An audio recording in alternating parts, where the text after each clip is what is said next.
Hello everybody, welcome back to the Thunder Book Club. I am Kaznarious. With me is the Porkchopper. Hello. With me is the Nameless Guest. Yo. And we are back to talk about a indie game known as OneShot. Our Nameless Guest beat it, I believe, last week, and then sort of also beat it this week. We'll get into that. I beat it last night, and Porkchopper beat it literally a couple hours ago. Cutting it fine there, SA, but, Yeah. you know, you got it done. Where do we even begin with OneShot? I don't want to say what we like about it, because that gets into spoiler stuff. To be perfectly honest, there's not much to this game outside of story, so That's I true. don't think we should really worry too much about spoilers. Yeah. Full spoiler warning for OneShot, which is an old game at this point. I don't know how old it is. It's It's been around for a 2016. while. Yeah, it's Yeah, okay, it's a 4-year-old game. But I want to say it's yeah, 5 really... I mean, technically speaking, it finished its story in 2017, if whatever it is correct. Yeah, I guess. Yeah, Yeah. sure. Yeah, that was the. That was one of the big updates for the story and shit. Yeah. Alright, so let's start here. What is OneShot? It's a video game. Oh, wonderful. Thank you. Thank you so much for that. OneShot is a puzzle game that's heavily centered around kind of its story. It basically feels like a point-and-click adventure game where you like pick up items, combine them, and use them on things, just without the pointing and clicking. So an adventure game. I guess. I don't know. When I hear adventure game, that's so broad. It could mean literally anything. Yeah, that's fair. I mean, you know, Last of Us 2 just fucking one action-adventure game. So, yeah, anyway. I mean, yeah, it is a point-and-click, I guess, puzzle game. It's definitely a point-and-click adventure game with puzzles that are a little out of the box. Yeah, it has cool, I guess, meta puzzles. Yeah, it is gimmicky, but it's a good gimmick.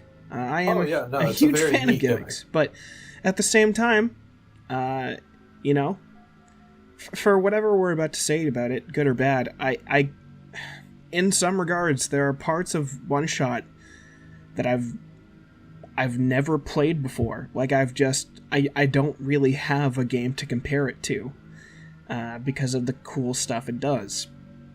So Yeah, for sure. art.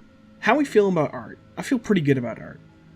Yeah, I'll say that the like overworld and the sprites and stuff are only like okay. I wasn't like wowed by any of them. I think aesthetically, most of it's pretty nice. Like, Yeah, no, it's good. I like it all. There's nothing Yeah. wrong with any of it. I'm Yeah, just yeah. saying that it's like in terms of like sprite work and stuff, I'm not like super impressed or anything. for sure. I hear a lot of people talking about how much they love the cut scenes, sort of. Those little scenes with the drawn pixels. Yeah. OneShot's a game where you play as a little cat person named Nico, trapped in this world. They want to go home. They do a couple puzzles, and they find a light bulb, which in this world is this world's new sun. The old sun died, and you need to fix that by putting this new sun on the top of a lighthouse, and that's Yeah. about as much as I can really say. I mean, let's be fair here, it gets pretty damn meta, like, within the first 30 minutes, I'd say. Oh, within Like- like the first 10. Right. They immediately start addressing whoever, the name on your computer as this world's god. And So the first time that happened, I passed it and I was like, oh, that's weird. I thought the character's name was Nico, and I was like, wait a second, what the fuck? That's my name.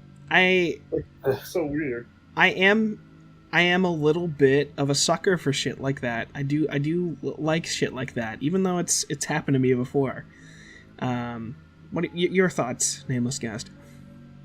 When it showed up, I was like, okay, that's neat. Yeah. It read what my username was on my computer. And that's like the first indication that this game is going to like do some interesting things Mhm. with computers. Yeah. But that's a cool thing when it first shows up. It also does give you the option to change the name if your username is something stupid, because not everyone has their like computer user named after themselves. That would be kind of unfortunate. Like if your thing was just called like, I don't know, PC1 or some stupid shit like that, and it said, "Oh, our god, PC1." And then you had to go and change it to, I don't know, John or whatever your name is, kind of thing. That would make the scene a little less impactful. A bit of a non sequitur, but apparently back when this was released, that shit was fucked on Mac. A lot of parts in the game just didn't fucking work because you were running it on a Mac. And I actually, before this, watched a video of a guy complaining about how he loves this game, but it's fucked. But that was in 2017, so I can only assume they patched it out. They patched it out, or they just forgot the Mac version entirely. One of the two. It's an interesting world. I wanna say that. I think the world itself is, you know, the sun is a light bulb, and yet the sun is a light bulb, and since it's broken, the world is pitch black for the most part, outside of some glowing phosphorus. Is it phosphorus, or did it have a slightly different name? I wasn't sure. I believe it's like phosphorus. Okay. And yeah, it is phosphorus, but correct me if I'm wrong, but the actual things they use to light their houses is not phosphorus. It's like the shrimp living in the phosphorus. No, it's shrimp that are like, they have a lot of phosphorus in them. Okay. Kind of thing. And that's and I think that's there's, and it's different depending on which area you're in. Like in the there's three areas. There's like a barren wasteland, a foresty area, and a city. And in the barren wasteland, they use the shrimp. In the forest, it's like luminous sap from a tree. And in the city, they just have like red glowing water, essentially. I always assumed, because there was that guy with the lamps, right?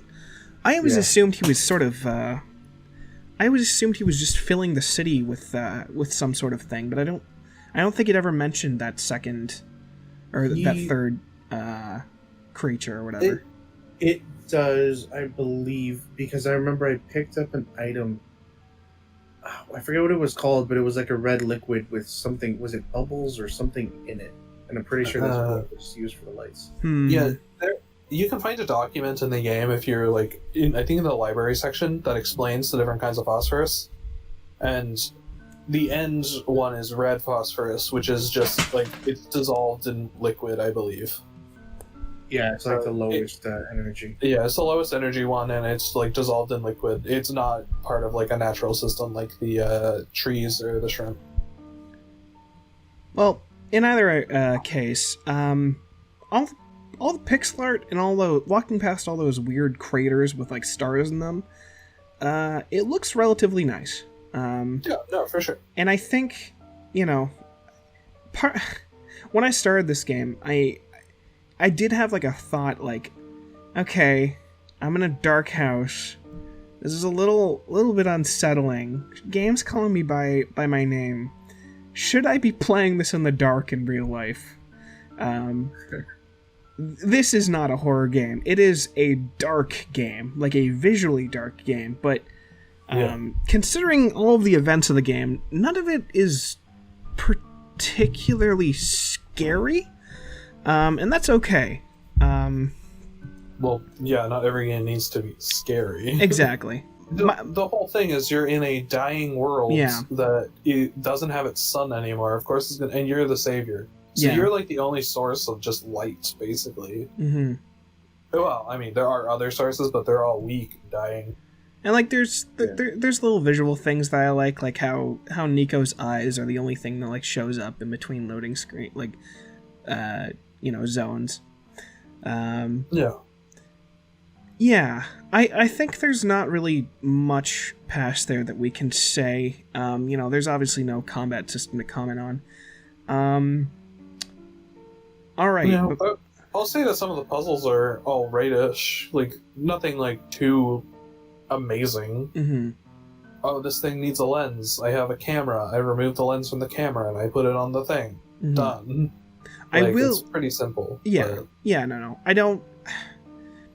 You might get stuck here or there. I will admit, like, early on, there was, like, one point where I'm like, okay, like, did I not... Oh, I just didn't pick up this thing. Oh, I just didn't go into this building. Whoops. Yeah. That happens to me with the syringe. I needed a syringe, Exactly. and I missed the hospital building somehow.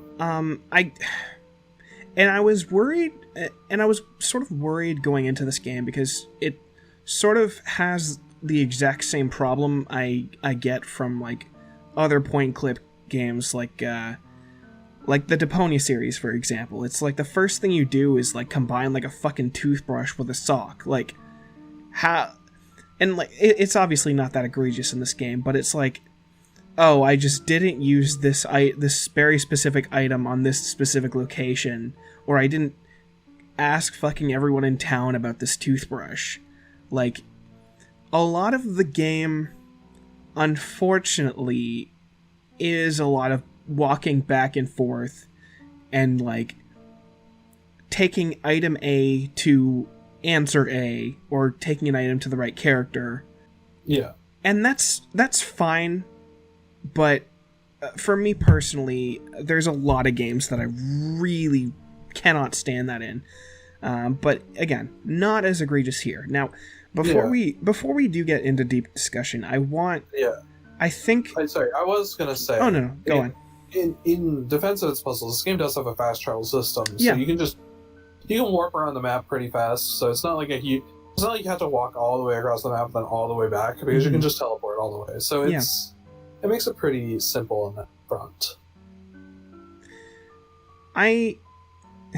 How did you find the puzzles, Porkchopper? For the most part, like, I understood what I was doing. Like, I didn't really get stuck much. The only one that I got stuck on for a while was the photo, like when you have to take a photo. That's and fair. You're trying to put the lens in, like, the correct way, and I just kept going fucking, like... Mm-hmm. I did it a million times, and the way that ended up working, I had thought that I already did it that way, so I didn't bother trying it. Yeah. And it took a long time to figure it out. But, The solution to that puzzle is the NPCs in the alley right before it will tell you the combination. Yeah, I didn't know that. Alternately, you can just look up how cameras work, because it actually follows how cameras actually work. Yeah, I was trying to go from memory, which was fucking wrong, so... Womp womp. Before we get into deep discussion, I do want to leave one interesting thing that I think is probably one of the most important things about this game, is that when the game addresses you, the player, the game, part of what it wants to do is develop a relationship between you and Nico, this cat person thing that you're playing as, technically, and you're guiding through. And Nico will ask you questions, and you can give answers. And you can have little, not really that meaningful in the grand scheme of things, conversations. But I feel like conversations like those definitely do build this relationship with this character. Again, that we will get into later. But yeah, I did find that throughout the conversations, while they were like, they weren't very meaningful, and I knew it wouldn't matter in the end. Like, I just had a feeling that no matter what I picked, it wouldn't actually change anything.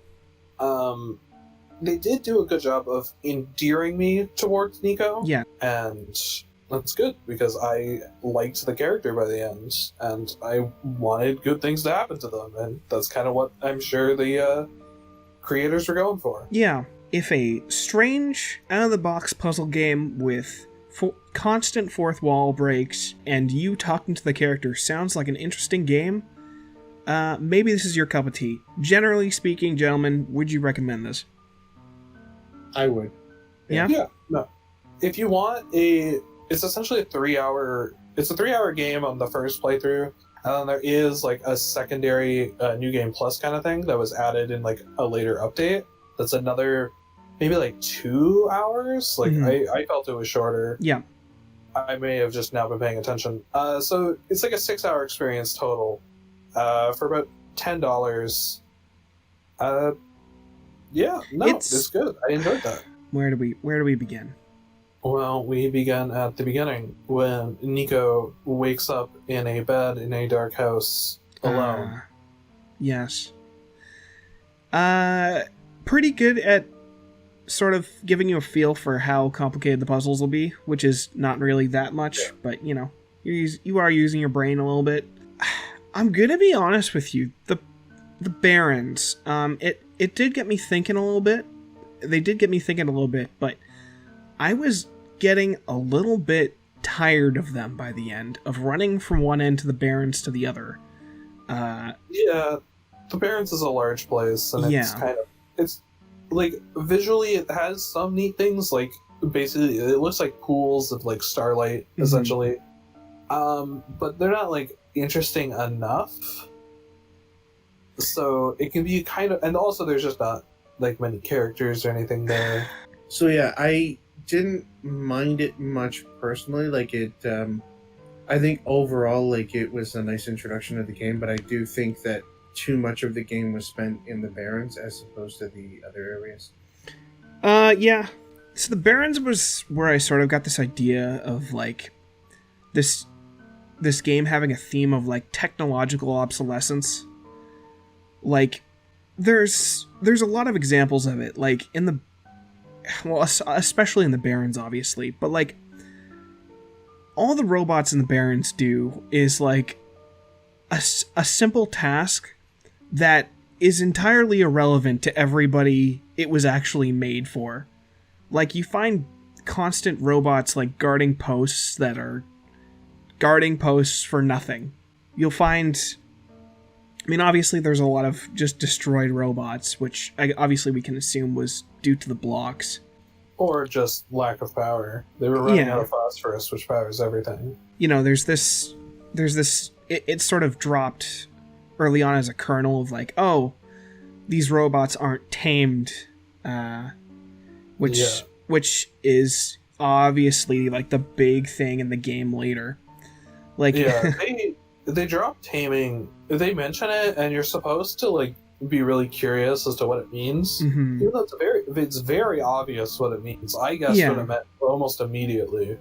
I mean, if you spent any period of time like reading or watching a lot of science fiction to do with robots, you kind of get the idea right away of what taming means. Yeah, which is a robot gaining sentience. Yeah, that's what or, I guess. Building a personal kind of connection with a robot. Yeah. That they're kind of one and the same in this particular setting, because it's like you build a connection with the robot, and that allows the robot to like believe they're not a robot and break their code, which thus like elevates them to like a more human level of sentience. Yeah, which is interesting. It's cool. And it's kind of obvious what it was almost immediately. Yet it's not revealed until the end of the second playthrough. Yeah, funny how that works. It was a bit of an anticlimactic thing near the end when it's like, oh, we're gonna finally tell you what taming means. Like, I already know what it means. It's not that hard. And there's a lot of like weird, like little things in the world, like how these people are able to like erect giant like technological structures and like make all these fucking robots, but their actual light, it all comes from like natural resources. Like it's all bioluminescence. It's all, you know, it's the irony of these people can make giant fucking robots and shit, but the thing that saves them is a light bulb. Like, it's the first piece of fucking technology, to my understanding. I didn't look that up, but like, I don't know. Super simple. Electrical effect, exactly. Yes. Although this one is unplugged and still glows, so it's a little more magic than anything. Well, of course. But I will say it was an area that had me thinking, but I wasn't. It wasn't like I'm really interested thinking. It was like, what are the undertones here? Like, what am I really trying to grasp here? And maybe I was thinking a bit too much about it. I don't know, but. Anyway, the Barrens, they happened. A pretty cool place in the first couple minutes, but then they kind of get a little repetitive. I think that's a bit fair to say. this is our first like particular delve into the real meta shit of the game. Mm-hmm. So, in one of the core puzzles in the Barrens is to turn on a computer. Right. So when you do, it will tell you to check in your document. Well, it will tell you, to look in. It just says documents. It doesn't say anything more than that. To find a combination to a save, and you actually have to go into like my documents, my games, OneShot, and like find something that's labeled document, and you open it up, and it's like mostly garbled text, but it does tell you the code. So the game is like will fuck with your computer, not like actually, no harm. It will like plant files and stuff. It'll plant files. It changes your background at one point. Dude, that caught me off guard when the wallpaper changed. I thought something fucked up on my computer. Yeah, that's fine. It just went black. Now, I know a lot of people have like a million things open on their computer at once, so I could see someone not knowing what to do in that particular section because they have like a bunch of Google Chrome tabs open. I feel like I'm getting called out, and fuck you. I didn't have that many icons at that moment, so I could see, asshole. I could understand the puzzle. Fuck off. I wasn't talking about the sheer number of shit you keep on your desktop. It is a good thing that they didn't put the shit on the desktop though, because I was talking about the fact that like someone could have like their internet open, or Steam open, or any number of windows open. Sure. Yeah, and they just couldn't see the background. It might actually be hard for someone immediately to realize it. I had nothing open at the time, so I was able to see the back, but that's a later puzzle. But this one, it's documents. It's really simple, and there is something like talking to you. It's talking to you, the player, through Nico, sorta, and it tells you that your goal is to save Nico, or to get Nico home. That is like the first thing it tells you. And that you only have one shot, which is not technically true anymore. There's like an original version and a Steam version, and the original version, if you just turned off the game, you would lose. In the Steam version, you can just turn off the game all the time. It's not a big deal. To go with that, I really did like that every time you turned off the game, Nico would be like, oh, hey, the world went fucking dark for half a second there. What's going on there, man? I never turned off the game outside of the going to bed sections. Okay. I did, like a bunch, because I did too. And Nico will comment saying, bro, you there? And this is skipping ahead, but there's a part in the second playthrough that I fucking love. After Nico learns the truth in the mines, Nico doesn't say anything. It's just ... because they know exactly what happened, and they don't even feel the need. I don't know. The reality of their situation is just sort of caving in on them, and they don't even feel the need to comment on it. But yeah, the game also has a thing. So, like in the original version, you could like close the game by letting Nico take a nap. When you come back in, you'll see Nico's dream, which changes depending on which bed you're sleeping at, kind of thing. And like they're well done pieces of art. It doesn't really tell you that much, to be perfectly honest. It just kind of shows you Nico's like home world. It tells you that Nico isn't a liar, essentially. You don't learn anything past what Nico has been telling you this entire time, which is they left the world, they have a mom, they like the mom's pancakes, they want to go back. Yeah, there's nothing in there that's particularly super enlightening, but they're nice. And they lead to more of those conversations with Nico that endear you towards the character, which I like. We meet Silver in the Barrens. Yeah. I want to say probably the most interesting character that isn't Nico or the World Machine, personally. Yeah. It's a fucking bot with sentience with a chip on its shoulder that sort of is done with the world and has and like I don't know, again, like the more I think about this character, like it's it's a bot that was made out of the likeness of another person, probably expected to behave a certain way, and then just sort of did its own thing. Silver is a tamed bot that left the city and is basically just awaiting the end of the world at this point. It's the first instance where we learn that our quest may be totally futile. Yeah. That the corruption of the world, which is like these like pixelated blocks, like it looks like data corruption, like if you were to visualize data corruption of like files or something, that's what the corruption looks like. And the Silver states it's happened even before the sun went away, which means putting the sun back won't necessarily fix it, which leads into, you know, maybe the point of this quest, like maybe it doesn't do anything. Yeah. It's all worthless. Yeah, no, unlike taming, it is an actually interesting seed to plant at the beginning of the game for sure. I spent we were with her for like 4 minutes during the first playthrough, and I kind of wanted to know, I wanted to spend more time with this character. Yeah, no, I agree. Too bad nothing happens with that in the first playthrough. Too bad. Let's get to the Glen. Because there's not... So the rest of the Barrens is just busy work. It's some busy work. You create some like cleaning solution. You clean up a robot so he can. It's called the robot, as in like a rowboat. It's really stupid, and he brings you to the Glen. Yay! Which is the more like foresty area made of like, it's like a series of like small islands. Which it's not supposed to be a series of small islands. The land is just falling away with like trees and shit everywhere. Yeah. So it's a completely different vibe to earlier. Whereas the Barrens was mostly blue, the Glen is mostly green. I think the Glen was where I first started to have my big issue with the game.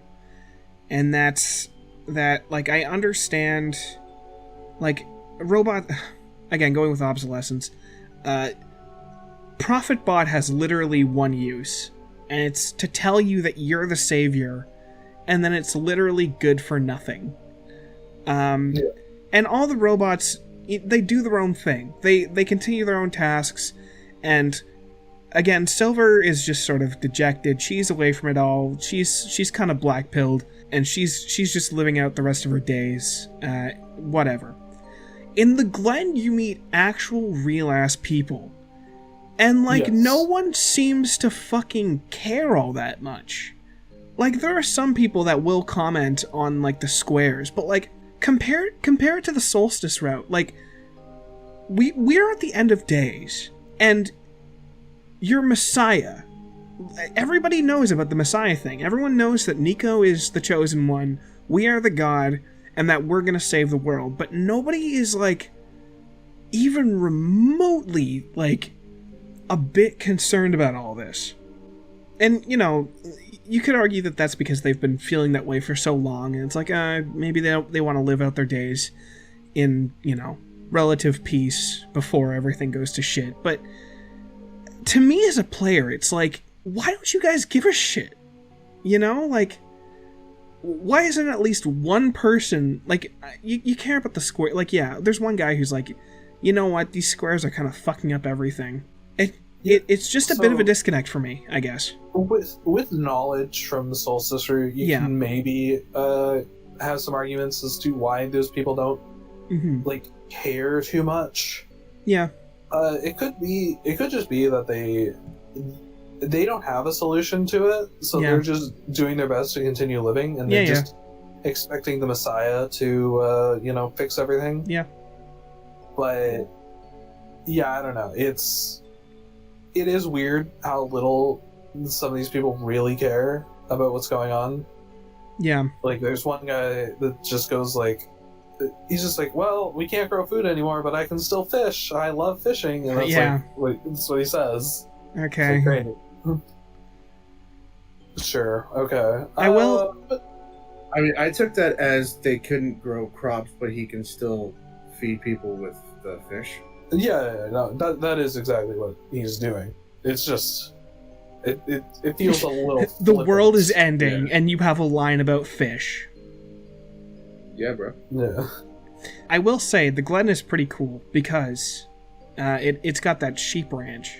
Yes, it does. Yeah. It's a pretty easy puzzle overall. They're sheep, right?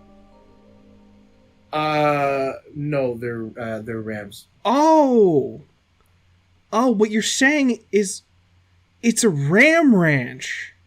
Oh my fucking god! That's And- why you were asking. And Porkchopper, No, out no, of cut- out cut of this, sheer cut out of this. Porkchopper, out of sheer curiosity, excluding the rams that were in the puzzle at the bottom, how many rams are on Ram Ranch? There were 18 exactly. Dude, when you asked me to count them, I had no idea what it was until you fucking made a point about rams. I'm gonna be honest with you, I didn't even count them on my first playthrough. I thought, okay, it's a ram, it's a ranch. Out of sheer curiosity, when Porkchopper plays through this, I wonder how many rams are on that ranch. Glen's pretty good. It's got some okay-ish puzzles. I don't even remember most of them, to be perfectly honest. You meet the nature spirits. Maze, yeah. Yeah, maze. It's a weird one because it's just I don't know. It's just there. There's just this nature spirit here, and it's causing And it's- vines to grow. And it's dying. Yeah, it's dying, and it really wants to just hold the sun for a bit because, well, it's a plant. It Mhm. obviously likes the sun, so you give it to her. I don't know exactly what it was. But yeah, I just assume these things sometimes. Dude, fair enough. I see vine plant spirit. I'm assuming like dryad style, which would make me think female. But whatever. You give the sun to Maze, and then you leave, and then there's less vines around, opening up other places you can go. You meet some people, a brother and sister. They help you out a bit, and then you leave. I don't know. There's not much in the Glen. I guess I had a different experience there because when I walked in on Maze, I'm like, oh god, like this area is kind of getting dark, and like there's all these fucked up vines, and like when I walked up to Maze, I thought, oh man, like is this thing getting attacked by the vines? Oh, it is the vines. It's making these vines, and I'm walking in on this thing fucking dying. I don't know. I really like that scene with Maze actually, where like. I think it's a good scene. Sorry, I was glossing over the Glen pretty hard, I will admit. That's a good scene. I guess at this point I was just like, I understood that the whole world was dying, and thus nature was going to die, and thus this nature spirit Maze was going to die. So it didn't really impact me as much because I knew it was going to happen, right? Yeah. Like I wasn't shocked to see this. But no, it is a good scene, and like there is like a side quest where you can bring Maze back to life. Yeah. I did not technically complete it because I did not choose the ending that allows that to happen. Wah, wah. But I did everything else in it, so technically I did it. I just didn't get the payoff, I guess. The brother and sister are fine. The brother is, like more responsible and worried, and the sister is like, carefree and whatever. Yeah, I only thought the brother and sister stuff was okay. Like it's fine. I'd relate it to like, I don't know. The tricky part about talking about OneShot is that everyone relates it to Undertale, and I'd rather not do that, but I would say that like they're kind of like the dinosaur in the rain in Undertale. Like that one dino friend you get, like you hold the umbrella for him. It was like they're cheerful, but relatively forgettable. Yeah, they're not that important. All right. They do help you with your puzzle in the Glen, Yeah. which is to get a pen so that you can. You just get a pen so you can write your name in the list. Fucking so you can move stupid. on. The robot isn't even blocking your path. Yeah. He just says you gotta Hey. sign in first. I love how the game continues and like the amount of like stupid, unnecessary, like busy work you do just gets worse. Not like the scope of it, but like when you actually realize that you're doing all of this for a pen, like, come on. Yeah, no. You think there would be somewhere built into the robot's code, like, let the Messiah through, you stupid metal. Fuck. Like, there's no need for the pen business, and you have to trade stuff with the trader to get the pen. Yeah. Like, why doesn't the trader just give it to the Messiah? Come on.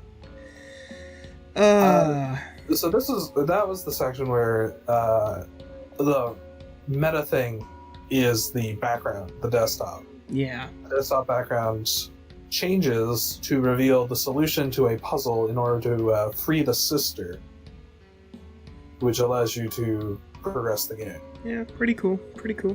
Yeah, no, it was neat. I liked that it changed it right back, so it didn't permanently change my background or something stupid. If you don't finish that section, it won't change it back, I'm pretty sure. You had to do that manually yourself at some point. Yeah, maybe.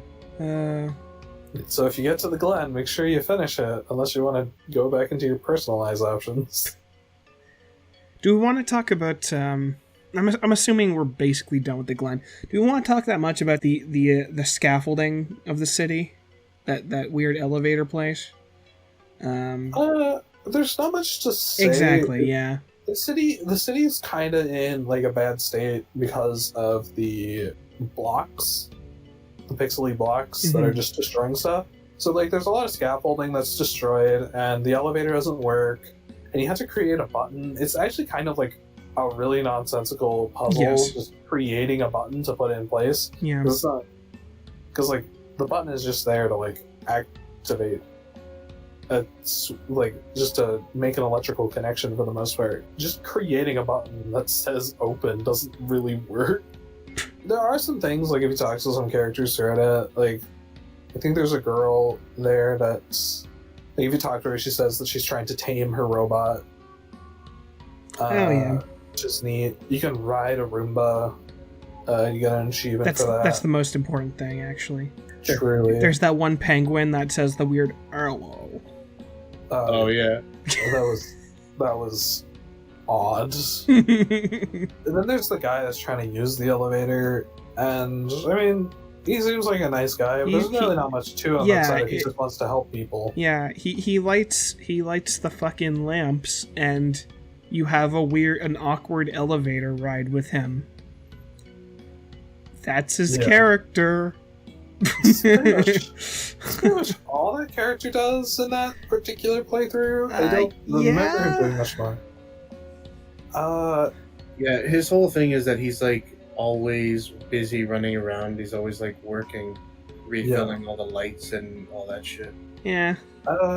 But yeah, no, the scaffolding's whatever. When you get down to the base of the city, that's when things get a little more interesting. Your main goal is to talk to George, I believe, George, in the library. The female dice, the female die robot.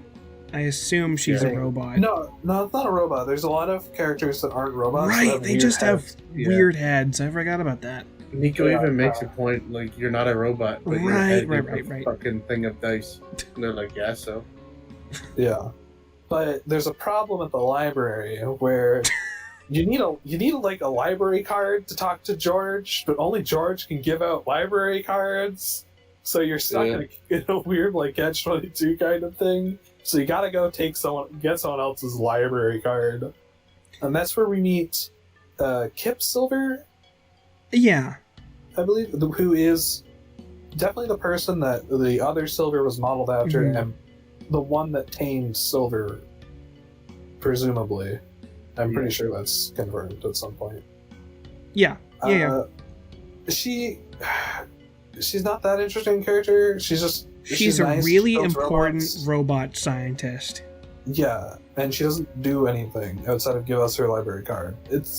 There are like a lot of characters that like they could be interesting, but just not much happens with them. Like Kip and the lamplighter. Yeah, it's like, okay, you'll mention something that could be something, but then we're on to the next thing. Okay. A lot of their sort of like character happens inside like notes and books that you can find around, rather than like, actually talking to them. Yeah, there are a lot of notes and books that you can read, and there's some interesting things in them. I don't remember everything that's in them, and some of them are like kind of pointless, but some are pretty interesting. I liked reading about the shrimp and the I don't know. I to a point, I feel like, did I really have to try this hard with Amori to find things that I kind of liked? Should I say this is really cool when like a book about the shrimp isn't it's great? It's superfluous material, so it's good that it was put in these kind of optional things, because no one really needs to know about the shrimp. I mean, throughout at this section, I was still interested because I wanted to know what happens when I got to the tower. Like, I want to know what happens with Nico and the world and stuff. So, like, we're being somewhat down on this game. I actually was still very much enjoying it. I was actually really intrigued at this point, because I just wanted to hit the end. It has busy work that's just not that interesting, and I can't come up with, like, thematic relevance for it a lot of the time.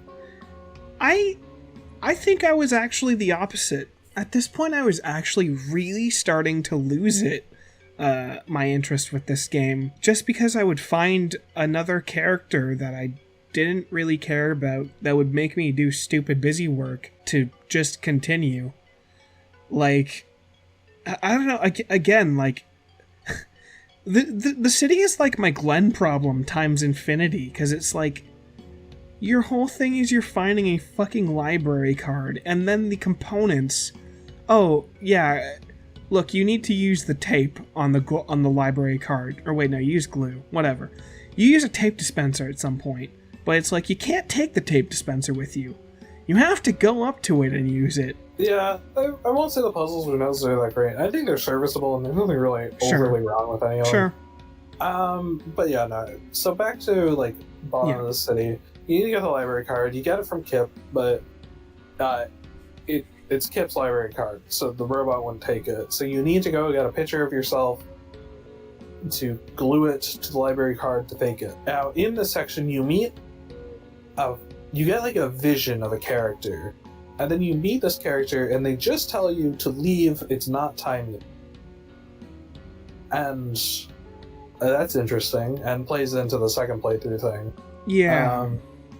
I was curious about that, but I already knew there was a second playthrough at this point, so I was just like, I'm assuming that's a second playthrough character, and that's not relevant here.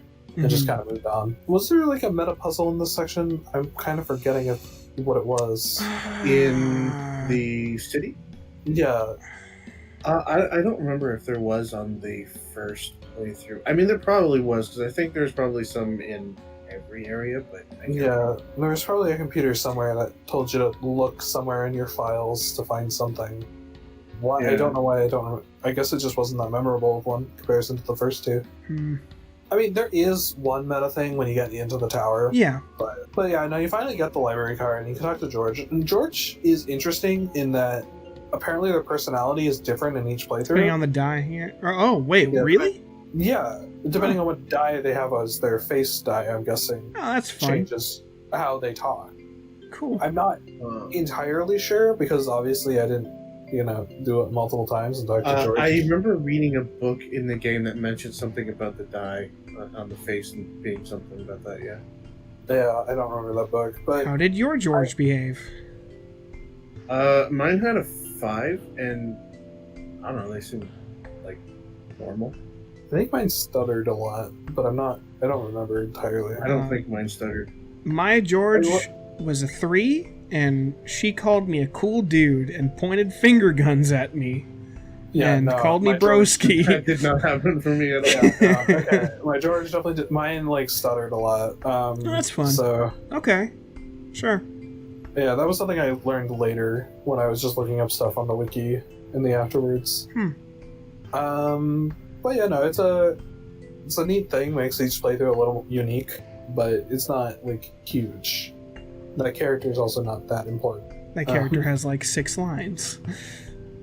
Yeah. But you get your final like dream sequence. It's nice. You get to have the you get that section where Nico gets pancakes, and Nico's very excited about pancakes. Has like a unique portrait sprite for the pancake thing. Thank God. Yeah. Thank God. Well, I'm not sure if it's unique. I'm sure it's used somewhere else, but it's like that super happy, excited face, and it's like, okay, that's cute, I guess. You get pancakes, and you finally get to go to the tower, and to get into the tower, you stand on a platform with a big red X on it, and you close the window. Yeah, you literally closed the game. I think that's supposed to be the meta puzzle of that section. Yeah. You just close the game. The tower's Yeah, pretty damn cool. The tower is very interesting. So it starts off, there's been a voice that's talked to you at several points throughout the game, and it's talking to you again here. Well, it's not talking to you, it's talking to Nico, and Nico can't talk to you, like you're separated somehow, and it's telling Nico that, like, they've done it, like they won, they just need to destroy the sun or something, and then they get to go home. No, Not quite. I think it's talking to you, Yeah. telling you that you have to get Nico to destroy the sun.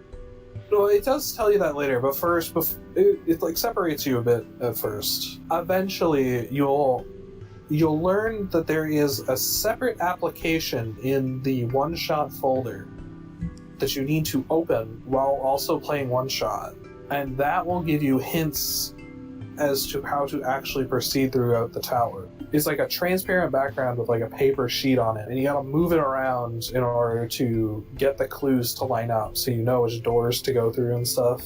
Yeah. Pretty rad. Pretty fun.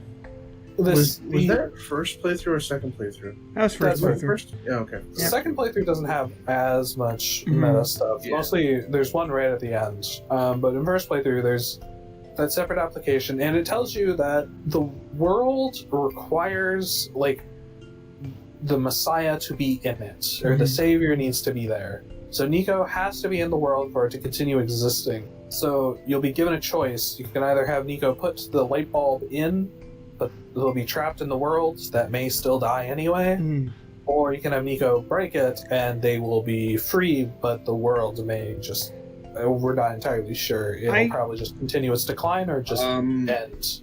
So if you put the light in so the world gets saved, but Nico doesn't stay there, Nico dies, like Nico disappears. Huh. Oh, okay. I'm pretty sure that's what it was. I broke mine. Both of us broke ours, and I do want to talk about this choice for a hot second. Okay, we'll do that. So, the application, as I said, it tells you all this, and it tells you what doors to go through. It's kind of like a Lost Woods style door thing, where like only one door works and the other one sends you back, kind of thing. You get through it. It's fine. You get the light bulb. You get the sun again. And, like, Nico will ask you questions, like, what happens when I put the sun in? What happens if I break it? And you can decide to tell them, or you can not. Yeah. It's your choice. I told them because I felt like I should. Ditto. That I would say is the one thing that, in the end, the game succeeded in was having me give a shit about a little bit of a shit about this character's feelings and actually feeling some kind of moral obligation to tell them what's up. Yeah, no, it was good. It was good on that front. Your thoughts, Porkchopper, since you fucking murdered Nico. Curious. When I was talking to Nico about it, like, Nico was saying that they didn't want the world to die, right? And I felt like the right choice was to save all of those people rather than save one. So I put the light in, and I don't know if it's like they die, or I think it's just that they cease to exist, right? Like they just disappear. So, yeah, I wanna talk about this choice for a little bit, because I think my biggest gripe with this fucking game is that there's no polarizing character in this game, like actually polarizing character, other than Nico. Like, it's all Nico Like, even Silver, who, you know, I thought a little bit about during the first playthrough, and like, oh, hey, that's cool that she's, you know, she's made after Kip. There was no character, like maybe the kids, but like, there was no character that's like, I want this character to live. I think this world should stay around. I think that's somewhat purposeful to a point. Yeah? Okay, so you have two options. You can save the world and Nico will die. It's not stated that Nico will die beforehand, just that they will be at minimum trapped in the world, but I guess they die, or at least stop existing somehow.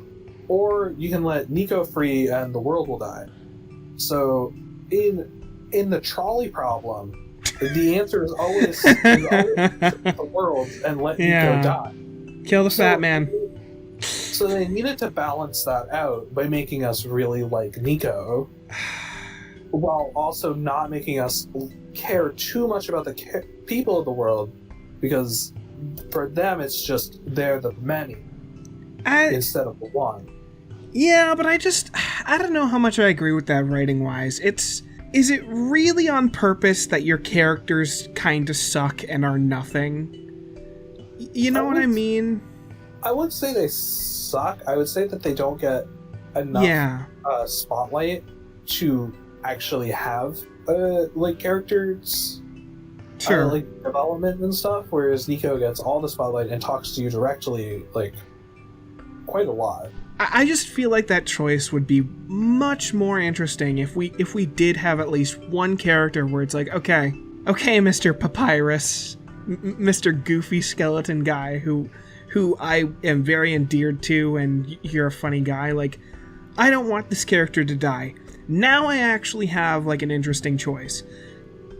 Like, I have two characters, one I really like, another one I really like, and I've got to make a tough decision. For me, by the end of this game, it was pretty fucking obvious that I'm saving Nico. So I'm just gonna say I somewhat disagree on that, because in Undertale you can save everyone. In the first playthrough, we won't talk about it because we're not going to talk about second playthrough first. You can't save everyone. Someone will end up suffering some consequence, either the world or Nico. So there does need to be the balance. You can save the interesting character that you like, or you can do the what would be the quote unquote objectively larger good of keeping the world alive. Sure. But if you had keeping the world alive and an interesting character you liked, it would change those scales a bit. Okay. Also, I figured I had kind of already guessed the twist, so I didn't care. So that tipped it so much in Nico's favor from the world that I didn't really. That obviously I saved Nico. But yeah, the twist is that the world is a simulation. Bro, what if we're in a simulation? Oh, I would. No, actually, if we were in a simulation, someone screwed up hard. Yeah. But yeah, no. I kind of figured that at a certain point that everyone else wasn't real. Well, Nico was. I mean, they're real in that they're digital entities. Yeah. But Nico was one step above that kind of thing. Which is why I saved Nico instead of them. I don't know. That's what I chose. And I was vindicated because you just see the whole world turn to wireframe and then disappear in the ending where you break the light bulb. Mm-hmm.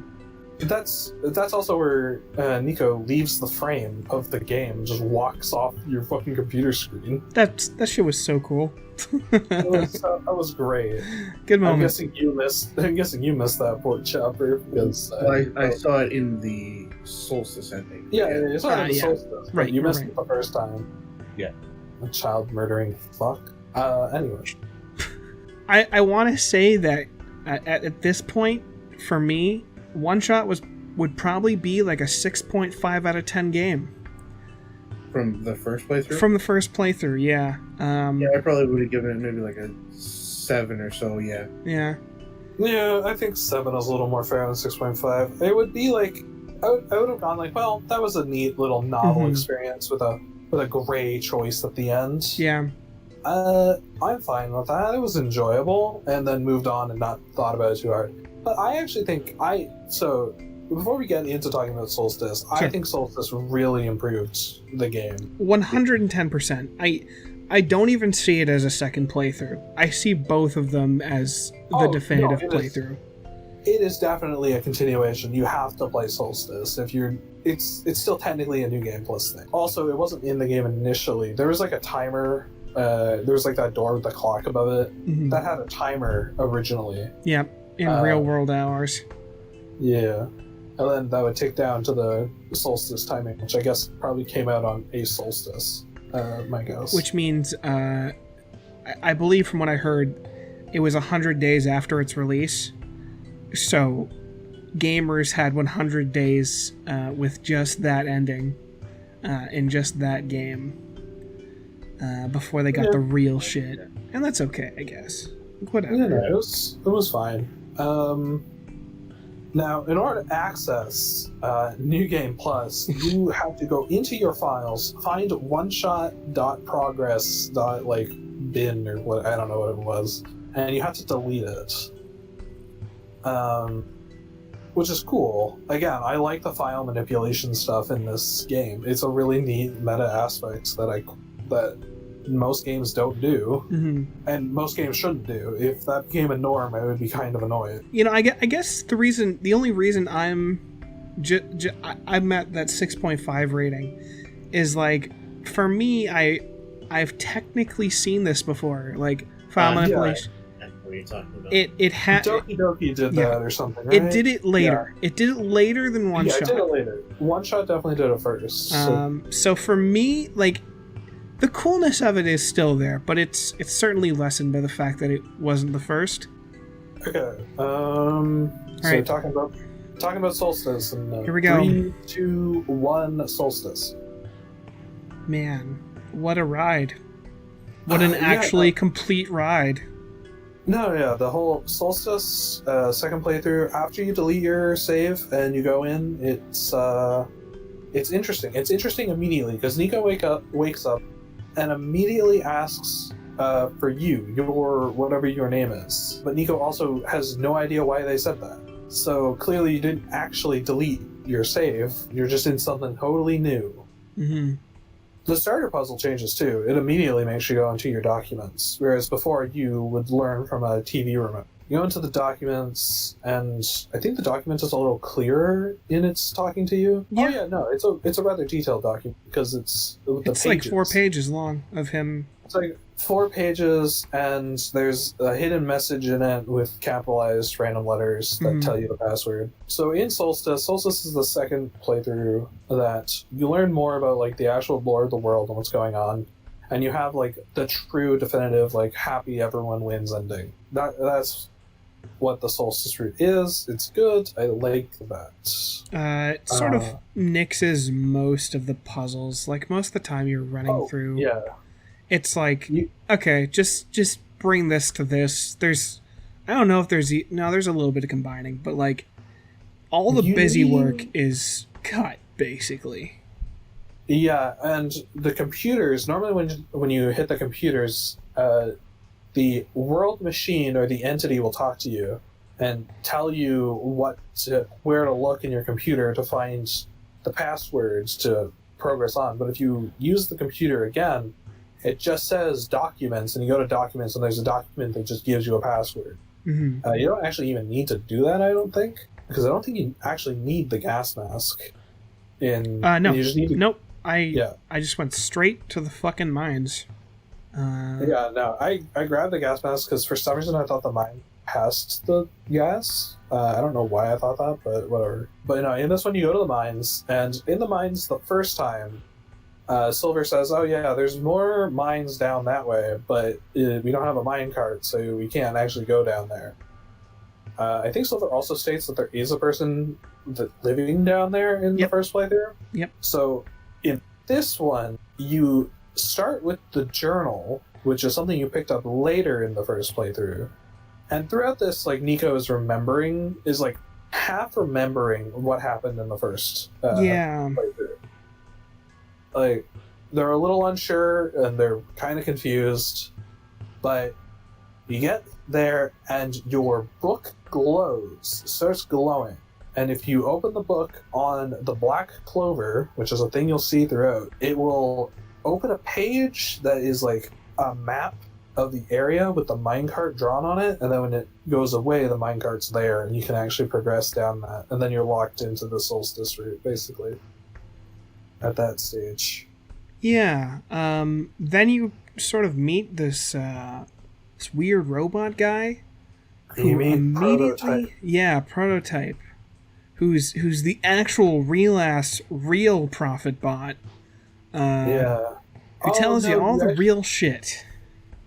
But you actually do need the gas mask, because otherwise how would you solve the puzzle? What puzzle? What puzzle? The one where you select, like, the shapes for Prototype?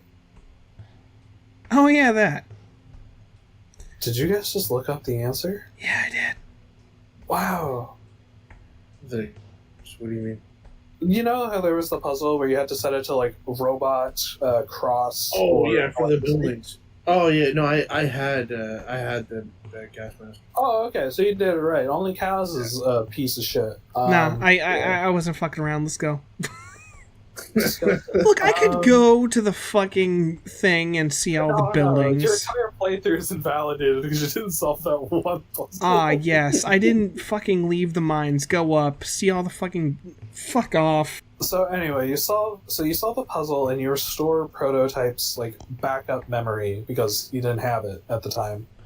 And then Prototype will, tell you more of what's actually going on and a different way to solve it. A better way. It doesn't really go into details to what that better way is, but, whatever. I just like that it just stopped wasting time. It's like, man, the world's ending. Everything is breaking down. You're out of bounds currently. Yeah. It directly states you're out of bounds, and at one point the entity, the world machine, actually talks to you and says, like, you're going the wrong place, you shouldn't be here. Yeah, Nico's upset. Nico is upset, later. And that's where you learn that... So, that's where it's, like, directly stated, basically, that the world is a simulation that you, the player, are running on your computer. And Nico has been, like, pulled in, and that's why Nico got, like, pulled back in again, even though no matter what you did, Nico never really got home. Mm-hmm. I don't know. Especially if you're Porkchopper, where Nico fucking dies. And, like, they began to remember vaguely what happened in the previous run, and they kind of just trust you for a little bit. Like, they're not happy about this because that is the part where I left the game, and Nico gives me the ...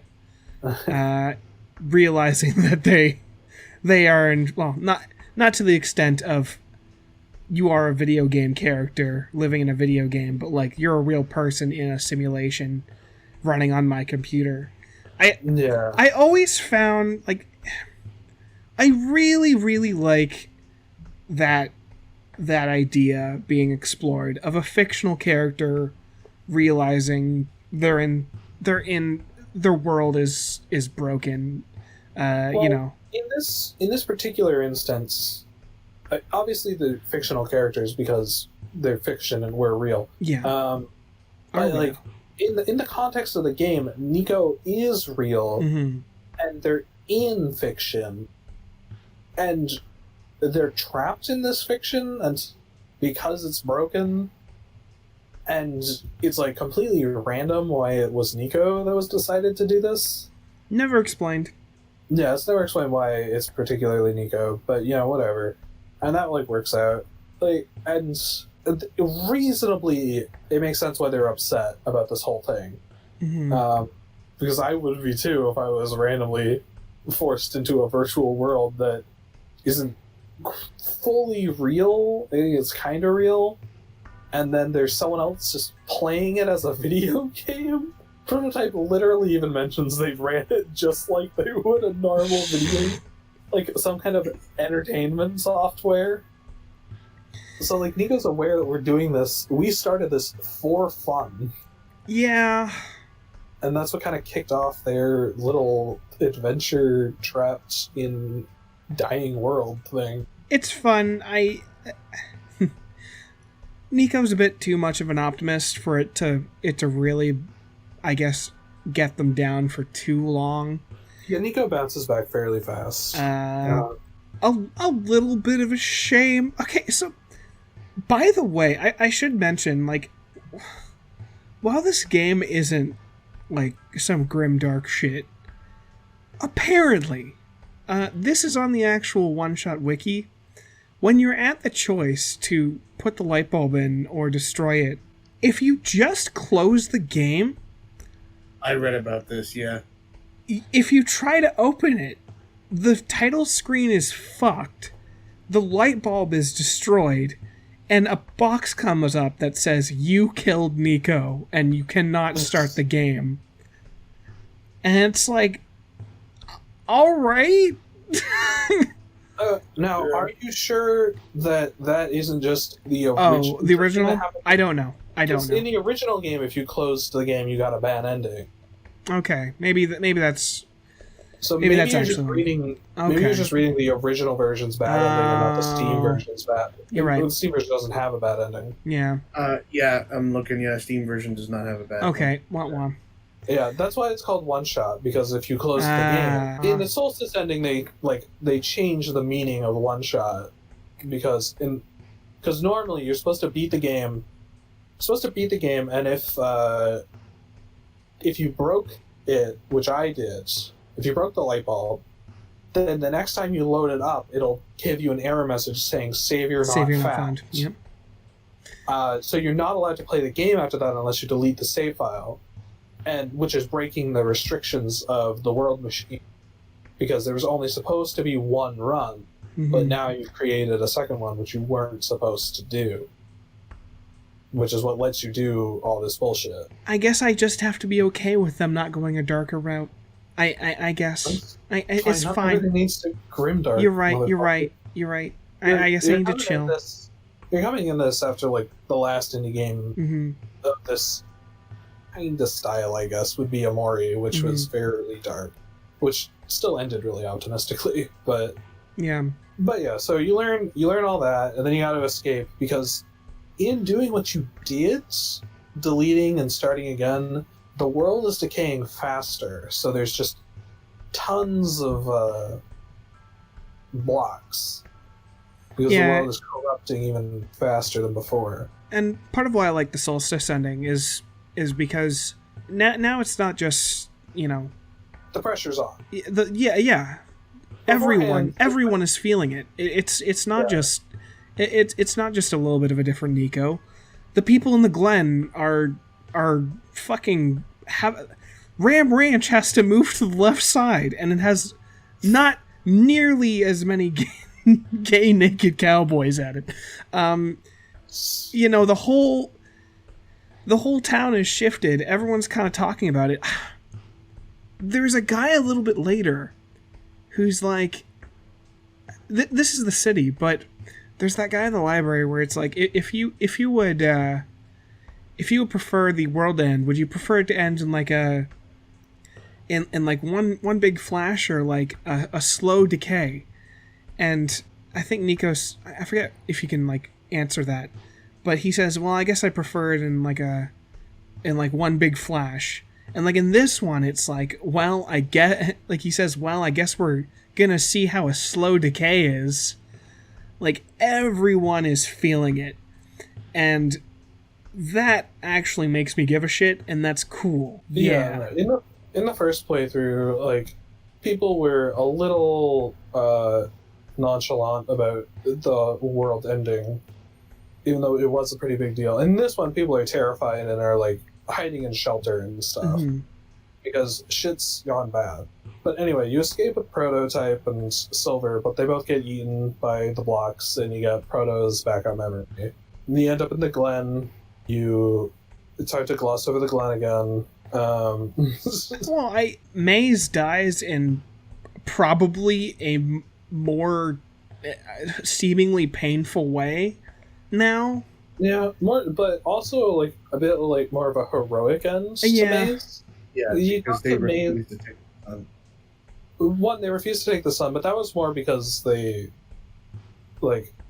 have to feel pain in order for their vines to actually grow. Yeah, they didn't want to be comforted because you think of it maybe like adrenaline, right? They needed that danger feeling, and the sun would make them feel safe. But they also, sacrifice themselves basically to build bridges so that we can cross and do the things we need to do. Pretty cool. Cool. No, it's a cool end. Even the fucking kids that they're like one-offs where it's like I'm kind of lukewarm on these two. I mean, I'm skipping ahead here, but when you realize that these two that we promised we were gonna save are probably already fucked. Ooh.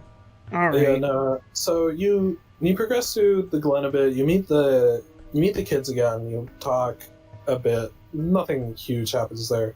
But then the same thing happens again, where the book starts glowing, and you do a thing. Another page appears to show the area, but this time with a boat, and then the boat shows up.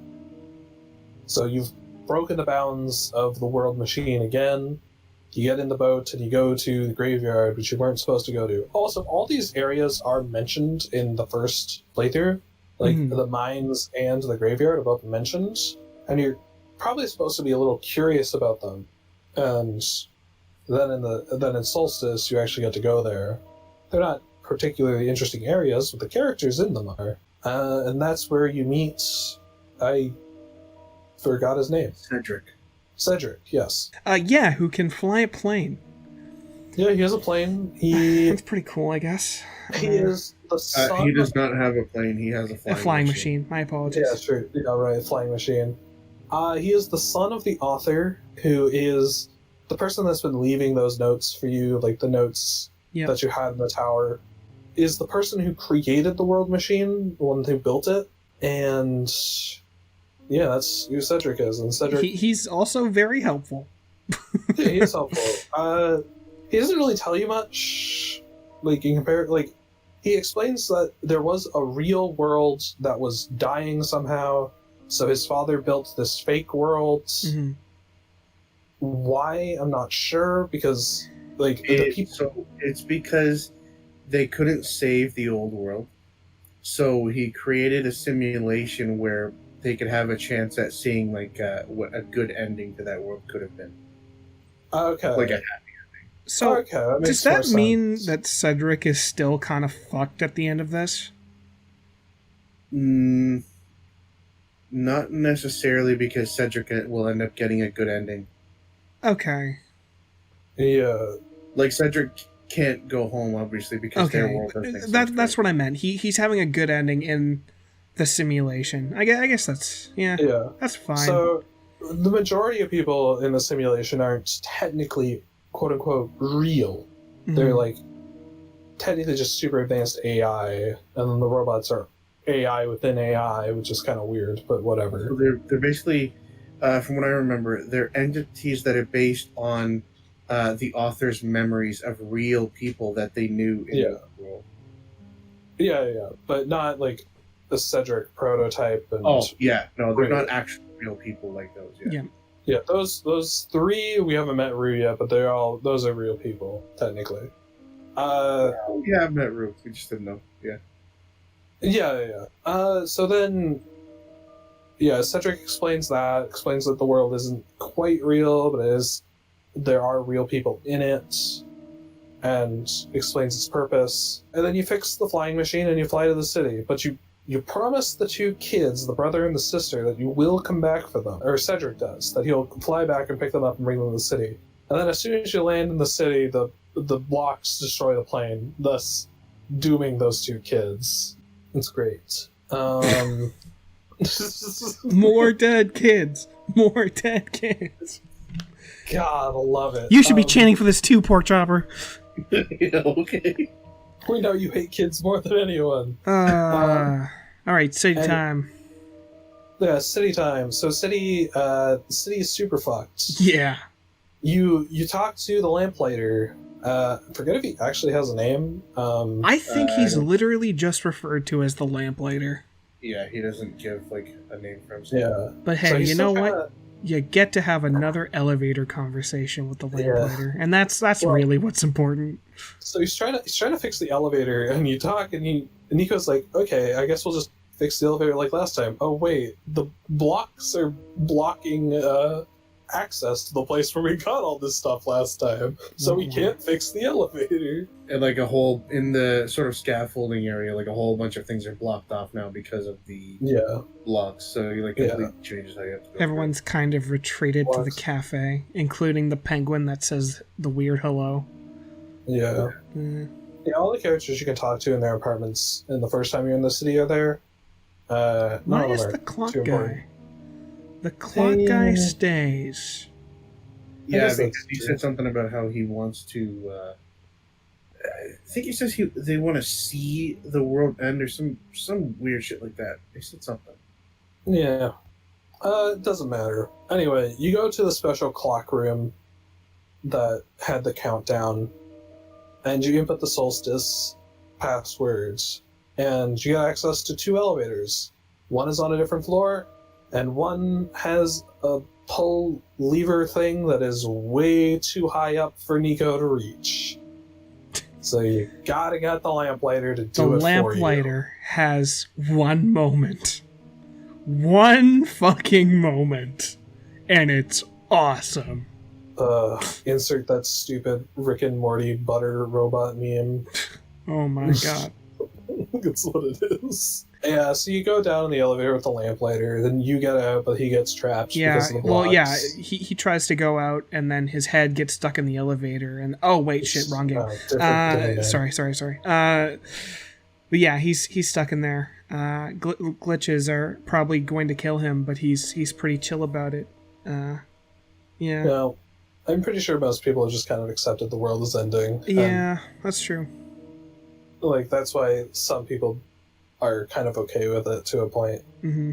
But yeah, no, then you go to the library because it's really the only place left. Meet up with George and Kip. They basically tell you to just, stay put and Yeah. wait for the world to end because you're a child and whatnot. Nico makes the resolve to do their shit, save the world, be the big guy. Yeah. Yeah.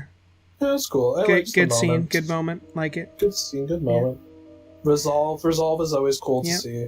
Oh yeah. So then you go and you meet the last real person, Rue, who is a Furry. fox? Yes. Yeah, Fox. Yeah, Rue will explain more about stuff, about, the world ending, and I don't remember there being any...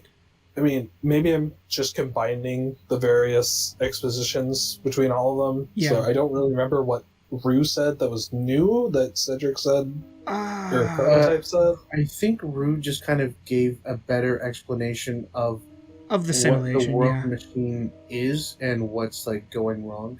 Oh, yeah, they At explain what's least going so far wrong. from what they understand. Rue finally explains what taming is. Yeah. Rue finally explains that taming is when a machine becomes sentient because it stops believing it is a machine, kinda. Yeah, And yeah. The author, the person who made the world machine, was an expert on AI, so he just subconsciously programmed an AI world machine, and then kinda tamed it. And there is some conflicts in its code because the machine requires a living, real brain to run. And in this case, it's Nico's brain that it's being used to run, along with our computer. It's a bit weird, especially because they specifically state that it's a person from another dimension, which would explain Nico. I thought it was the author's brain it was running off of. So in the testing, it was Yeah. on the author's brain. Okay. But the And the actual testing was on the author. installation is on Nico. Okay, Yeah, okay, yeah, okay. exactly. I missed that, I guess. Alright. Yeah, so Nico is the one it's running on. But, trapping Nico in this world in order to run it is kind of like hurting the world machine believes that doing that hurts Nico, but it also has to do that in order to run. So this conflicts because it has the like Asimov laws of robotics built into it. Don't harm living beings. Yeah. Is causing it to like self-destruct on itself, which is what's causing all the glitches. It also doesn't view anything inside of it as a real person outside of not even Cedric and whatnot. A Cedric Rue and Prototype, it only views Nico as a real person, which is why it's always unhappy when Nico. It was really unhappy when Nico was upset because Nico being there is upsetting it. Yeah. If it's upsetting Nico, then the world machine views that as hurting Nico, and that's causing the glitches to accelerate, which is probably why in this playthrough it happens so fast. Getting told you're a character in a fucking in a simulation. You know. Yeah, it's a bit weird. Not upsetting. Might make you feel a little strange. I don't know. Yeah, you go back up to the clock room kind of thing. You go up the second elevator that you weren't able to use before, but you use it just to go back to where you were. But you bring Rue, Cedric, and Prototype with you. Prototype is now restored thanks to Cedric. There's a weird fake out where you think they're both dead, but then they're fine. Yay. Kind of whatever. It's a pointless fake out. But there's like a cool little, again, a file manipulation puzzle where you have to move Cedric, Prototypes, and Rue's data from their individual folders into like the big folder, which because each one has a key embedded in their code, and that like you're basically removing them from the game. Kinda, yeah. Or you're moving them to like a temporary storage thing. They come back immediately, so it's whatever. And that lets you access like the true heart of the world machine, where Nico has like the end conversation with it. It's a big thing where the computer's just like, man, everything's fucked. Everything is fucked. We can't do this. Everything is glitched up so bad. And now we kind of just gotta shit can all of this. And Nico's like, you know what? You how about you believe in yourself? How about you're tamed? How about you think a little bit, bro?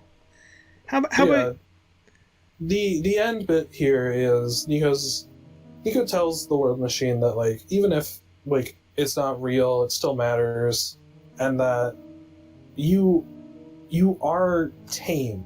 Like Nico figures out the world machine is tamed, which I thought we already knew at that point, but whatever. And because the world machine, I don't think realized it though. Yeah. Nico helps the world machine realize it's tamed, and thus it can go beyond its code. Because based on its code, it wouldn't have been able to fix the problem.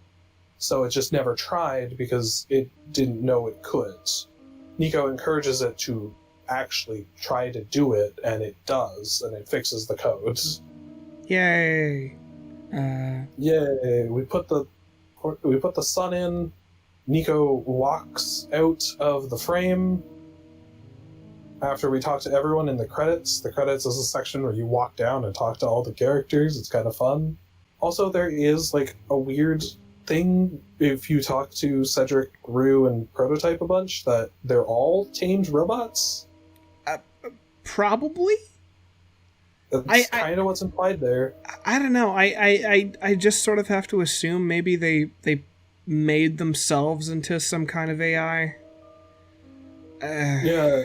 They somehow transported their mental likenesses into this.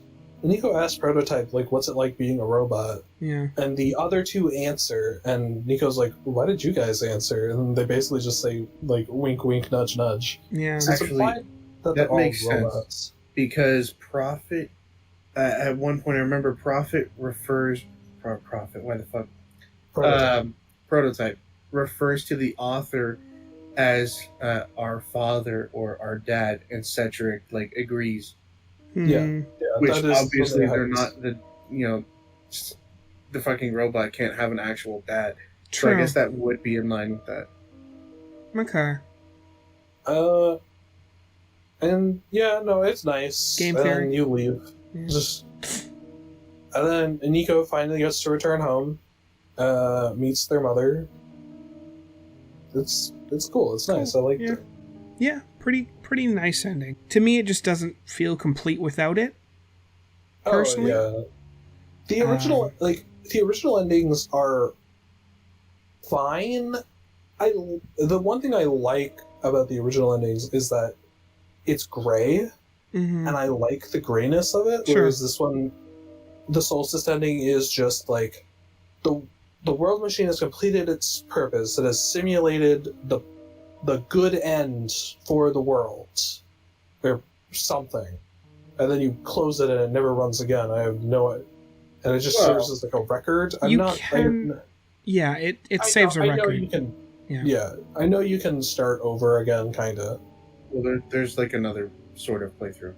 Not really, because you can't do anything different. It just changes Nico's sprite.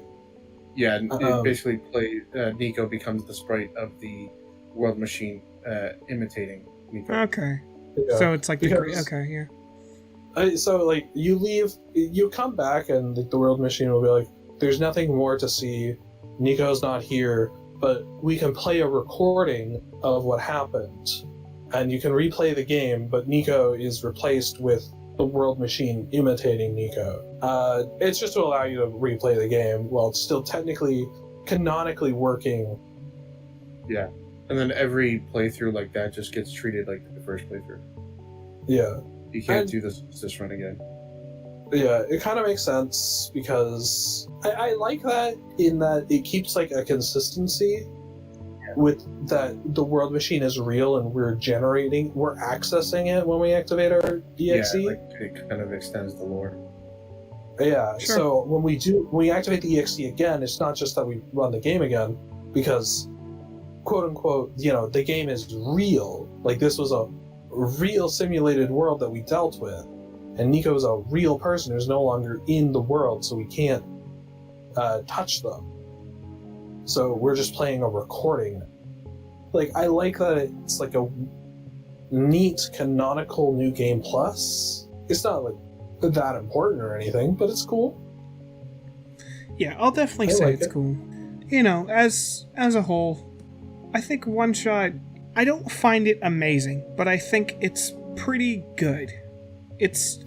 I can say it's good. I'll say you probably have a point there that the world wasn't meant to really have, that many interesting characters on your first playthrough, or not really impact you in a big way on your first playthrough, but it was supposed to show that these people are good. Yeah.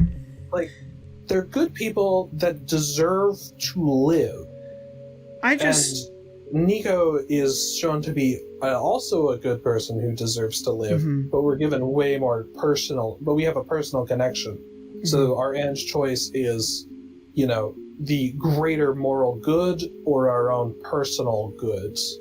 I still think that by the end of Solstice, I think it was good that all the characters actually started giving a shit and we saw a little bit more of them. I still found myself wanting to spend more time in that world. Okay, and no, that's fair. I mean, technically that's to this game's credit. Like, I wanted to spend more time with these characters. I just don't. I want to know more about Cedric. I want to spend a bit more time with Silver. I want to know. I don't know. Kip didn't seem too interesting, but I feel like being the the robot scientist, it could be interesting to be around her. I would have liked to see a meeting between Silver and Kip. Yes. Kind of thing. Yes, because some kind of payoff, for sure. Because Silver is clearly based on Kip, yes. And Kip was definitely the one that tamed Silver. Absolutely. So I would have liked to, and there was some falling out, or Silver just kind of stopped caring. It was like the world's gonna die anyways. I'm just gonna, I don't know, sit around in the Barrens for some reason. I didn't do it, but I remember in the first playthrough when you meet Kip, Nico makes a comment about, is this the person that the robot lady was talking about? should we ask her? And I never actually went back to her to go ask her. I did. I remember having a conversation with Kip, but not really gleaming that much from it, other than Kip mentioned that basically Kip confirms that yes, Silver was based off of her. And No, I mean going back to talk to Silver? Silver. Yeah, the robot. Oh. Oh, I don't think Nico was referring. Yeah, I don't think you can. I think Nico was just referring to going back to talking to Kip, because you literally can't at that point. I could have sworn that Nico was talking about the robot lady. No. Or- By the time you're in the I don't city, think it's you impossible to. Yeah, you can't leave the it's city. functionally impossible to get to the Barrens again. I just found myself wanting to know more about these characters, and I'm not gonna say my experience was ruined or anything, but I just wanted that. I feel like it could have been something truly special if I gave more of a shit about someone other than Nico. And yeah, it's like you said, like there was plenty of opportunities for it, and it is unfortunate that the Solstice ending certainly does solve a lot of this game's problems for me, but those problems still linger, which is unfortunate, but the game is still good. It's still a good game. Okay, I think it depends on who's playing it. So for me, like, I don't like. Do you guys think that the game means something more than what's on the surface? That's a bit of a game theory question. What do you mean the game Yeah. means more than what's on the surface? Like, for me, as I played through, especially through the Solstice run, everything about the world machine, it kind of felt almost like a metaphor for depression. Okay. Like, I don't know if you guys understand what I mean by that, but Like I don't know, everything. I don't know. I don't want to elaborate on your point, but like, I don't know, like a decaying world, like a fucking. yeah, like kind of like a decaying mind, and like every time that the world machine is trying to fix something or think that it's doing Oh. something good, it ends up screwing everything up like all over again. It's kind of like self-sabotage. I mean, sure. That could be an interesting take, and that could be. I'm not, I don't Yeah. know if we have enough to go off of to say like, yes, this exactly means that. This exactly means this. My point Yeah. about it being a world based on obsolescence, like, that could all be me reading too much into it. Like, that's kind of that's kind of the fun of these, right? I will say that this game, it didn't have any Yeah. as blatant. It didn't have any blatantly obvious themes that I could really read into that much. Yeah. Like, For example, not spoiler, me and the Unnamed Guest just got out of a video game, Amori. By the way, great episode. Go watch it. Clearly about depression and themes of guilt, and there are some games that just wear it on its sleeve, exactly Yeah. what it's trying to mean and convey. Yeah. I feel like for this one, I wasn't particularly pulled in any particular direction. yeah, but if you read something into it, I mean, that's valid. Death of the author, right? Like, Yeah. who cares what the intention was? In this case, it's literally death of the author. But no, it's a fun game. I enjoyed the little meta puzzles. That's the main reason I Yes. ever was interested in this game, is that it did stuff like that. I will always remember this game as the game that made me put up an image to my screen and go through weird hallways and also talk to me while doing that. Yeah. I don't think I'll ever forget that changing image on the game application. I thought that was Yeah. so fucking cool. Yeah. Yeah, I will say it's unfortunate that the Solstice ending does not have more stuff like that. It Agreed. pretty much just has Yeah. the moving of the character data. Mhm. But the Solstice ending is also way lighter on puzzles. There's Yeah. actually basically none. Yeah. You- The Solstice is a lot more to the point.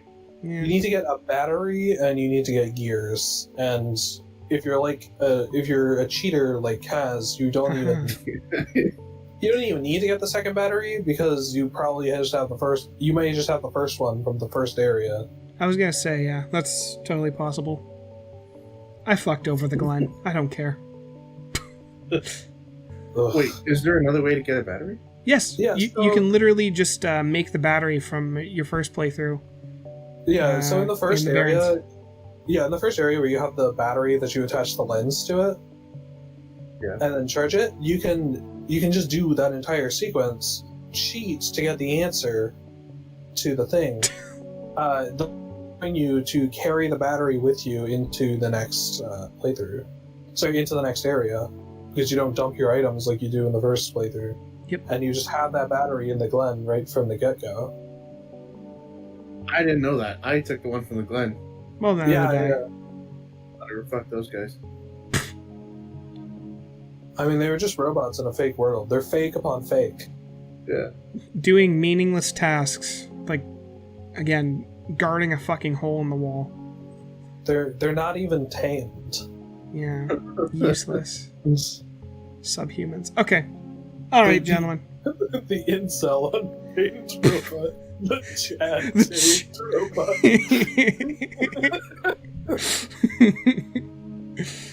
All right, gents. It's about time to wrap this up. Yeah, I think so. I suppose, yeah.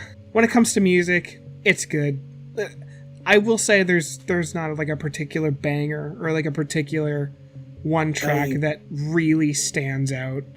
I don't remember any of it. I don't remember any like music from this game. If I listened to it, I could probably pick it out as OneShot, but it's like, okay, serene, like ambiance with piano. Okay. Yeah, it's perfectly it does its job and serviceable. it really Exactly. fit the atmosphere, but Sure. it doesn't need to stand out. Yeah. Yeah, there's nothing wrong with that. Not every game needs like super like Mhm. killer banging tracks. You can just have like good background music that fits what's going on. Yeah. This has come to the end of this session. I is this the good ending, gentlemen? I don't know. Maybe. Maybe next time we'll solve Porkchopper's depression. Which is obviously caused by his, killing of a small child. I have been Kaznarious. With me has been the Porkchopper. See you later. With me has been the Unnamed Guest. See ya. And we will see you next time for whatever the heck. And hey, if you want to check out more of us, THNDRCLUB. That's our Twitter. We also have a Twitch. I'm sure it's Thunderclub. Links in the description. I'm not going to go through all of them. But hey, like, subscribe, give us something in the comments to chew on if there is something that you think we would like.